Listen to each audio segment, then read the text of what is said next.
Hey guys, me Bobby here, and today I have another creepypasta narration for you. Yes, I've been doing quite a bit of these. I know. Trust me, more of different kind of content will be coming out soon, I swear. But anyways, yeah, today's creepypasta is The Amazing World of Gumball, the email. So it is a very interesting creepypasta. Not really a lost episode, but I mean it kind of is. It's more like footage, but yeah, technically it's kind of an episode. So anyways, yeah, let's not spoil a lot of the story, and so yeah, sit back and relax as I read to you The Amazing World of Gumball, the email. I'm one of the many people who have worked on the Cartoon Network show, The Amazing World of Gumball. It's one of the lesser known shows on the network nowadays, but I still feel very honoured to have worked on it. For those who don't know, Gumball is a show that follows the adventures of an anthropomorphic cat named Gumball and his adopted brother Darwin, who happens to be a fish with legs. I am freaking honoured to be animating with these guys. Even after the events I'm about to describe, I'm still very grateful for my job, which is why I'm going to be very vague about exactly what I work on. All you need to know is that I'm an animator. The show is done in a mixed media format, and due to that, there's a lot of people working on it. We have people working on 3D animation, 2D animation, character design, photography. It's crazy. The reason I'm writing this in the first place is because it would be hard to find out who I am.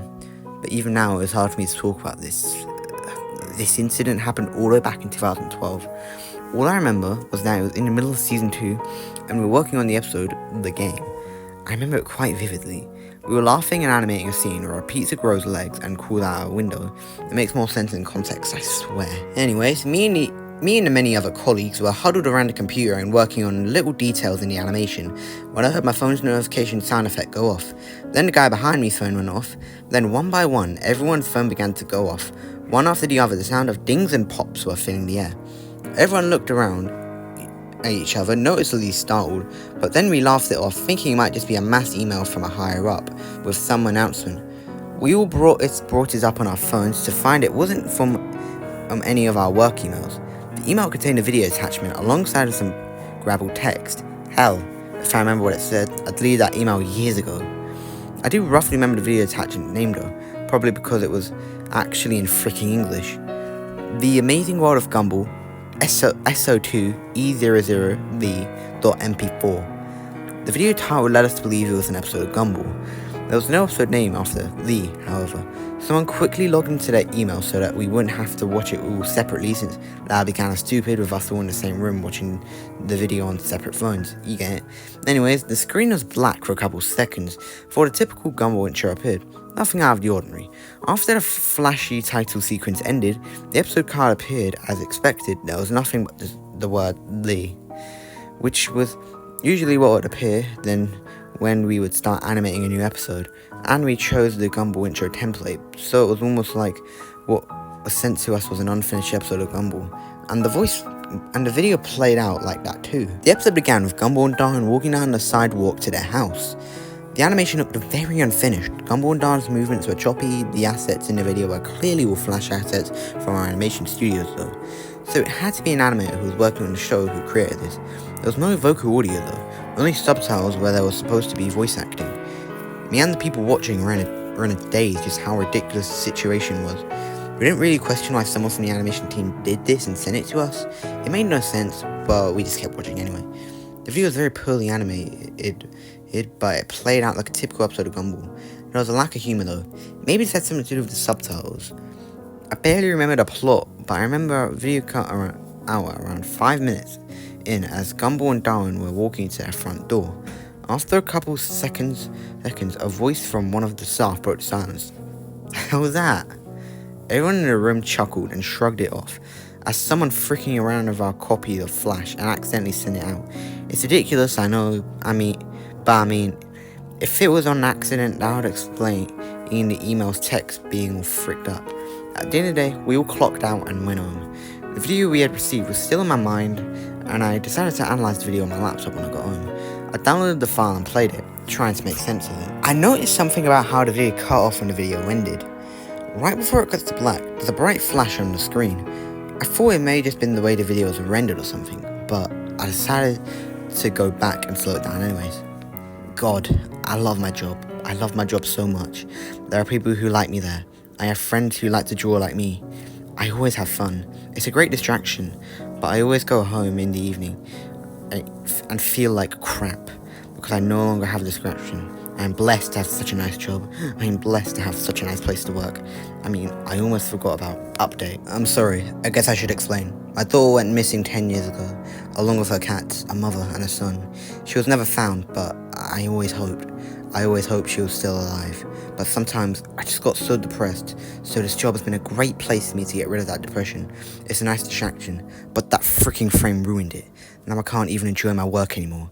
Yeah, I constantly come back, because I know I'm never going to find a better or friendlier place to work. I'll never find a better distraction, but there is no distraction anymore. Even work is a constant freaking reminder. The last frame of the video, I can't even bring myself to freaking say it. It was a photo of my daughter, chained up to a wall. Her eyes were so full of fear. She was so young, yet her face, frick. She was chained up looking directly at the camera alongside the corpses of 2 cats. They were painted blue. God damn it. Freaking idiot who took her must have a sense of humor, I guess. It took a lot of balls to write this. I still tried to forget. I still tried to make the event more little than it was in my mind, but honestly, writing this like it's just some strange or crazy event isn't the way to go. That's how I was trying to write before, make it seem more calm and composed, but now I don't know what I'm saying. I'm just typing whatever comes to my head. What sort of crap idea. I don't know who sent that to me. I told one of my closest co-workers, let's call him Rob, about this, but when he watched it, he said there was no extra frame after Gumball and Darwin reached their house.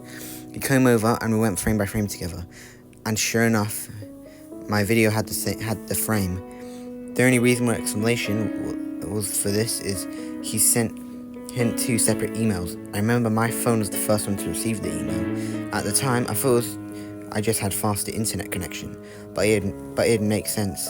It took a while before everyone else's phone went off. For a long time, the thing I wondered the most is, why did he send it to everyone else? But I didn't have to wonder for long. Rob texted me in the middle of the night after he left when we were going through the footage. He said he went through the video again and noticed something. Right before Gumball and Darwin reached their house, at the top corner of his video flashed something in the corner. He told me he was scared to look, so he asked if mine had the same flash so I could look for him. I didn't see anything. He asked me to stay on the other lane as he went frame by frame. I did as he asked. His voice sounded more shaky and afraid than I had ever heard it before. I was terrified too. I thought about what I had seen. I went through my video, but I had to keep my composure for him. I could hear his breathing fasten as he neared the frame he was looking for. Suddenly, there was silence. After around half a minute, I heard his voice return. It sounded completely dazed. Suddenly he hung up and I received a new message. It was from Rob. It was the video file from the email. I assumed it was his file. I tried to keep myself calm as I made my way to the part of the video he was talking about. Suddenly, a photo appeared in the top right corner, just like he said. It took me a minute to understand what the photo was. I remember one of the first things Rob told me when we first started hanging out, was that his wife had died in a car crash a couple years back. He didn't want to go into details, obviously, but he mentioned something at the front of the car, looking absolutely shredded. He did a very weak laugh at how absurd it was as he was talking about it. The photo that flashed was a black and white photo of an early 2000s looking car, with the front part absolutely shredded. It almost looked like it was a photo took from a newspaper or something. I realized it was a photo of the car Rob's wife died in. Like a freaking idiot, I sent out a mass email telling everyone not to watch the video they received, but of course, curiosity killed the cat, and I just released the killer from prison by sending that email.